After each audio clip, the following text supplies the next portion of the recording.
अभी सब्सक्राइब करें हमारे चैनल मैथिली टिकटॉक म्यूजिक को, साथ में बेल आइकन को दबाना ना भूलें ताकि हमारे नए नोटिफिकेशन आप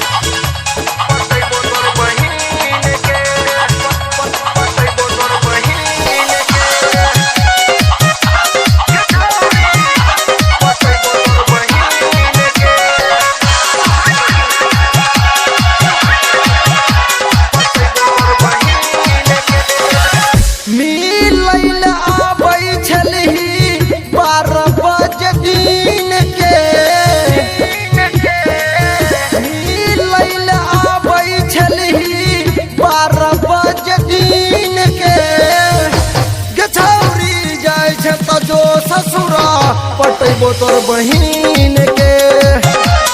छौरी जाय छै त जो ससुरा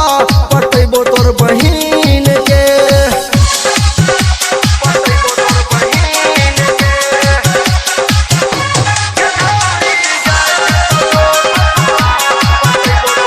डीजे कृष्णा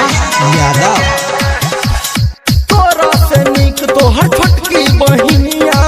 लागे छौ ए समात गे किछ दिन पहिले मिलल छेलो मारै छेलो मुस्कान गे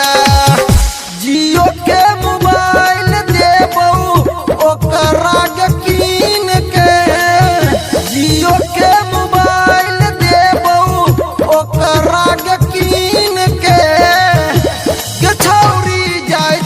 जो ससुरा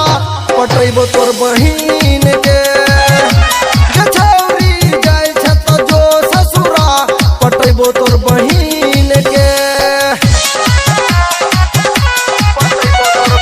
डीजे कृष्णा यादव मिलते गे सैया भेले कसैया भूल गेले तू प्यार के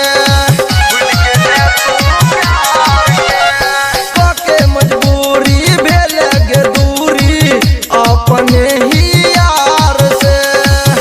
याद नहीं अबै छौ रूबी नैहर वाला सीन गे याद नहीं अबै छौ रूबी नैहर वाला सीन गे छौरी जाय छै त जो ससुरा पटैबो तोर बहिन के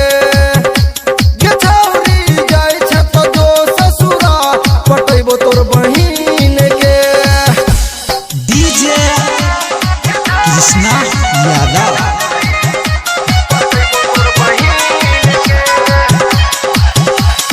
जहिया तोहर छौरी काड छपेलौ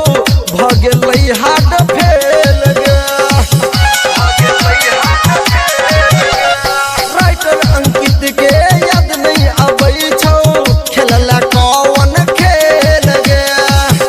संतोष बलमुआ के तू लगैल छीन के संतोष बलमुआ के तू लगैल छीन के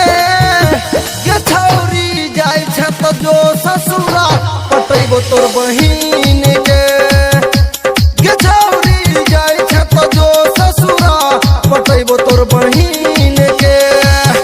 मिलैल आबै छलही 12 बजे दिन के मिलैल आबै छलही 12 बजे दिन के छौरी जाय छै त जो ससुरा पटैबो तोर बहिन के।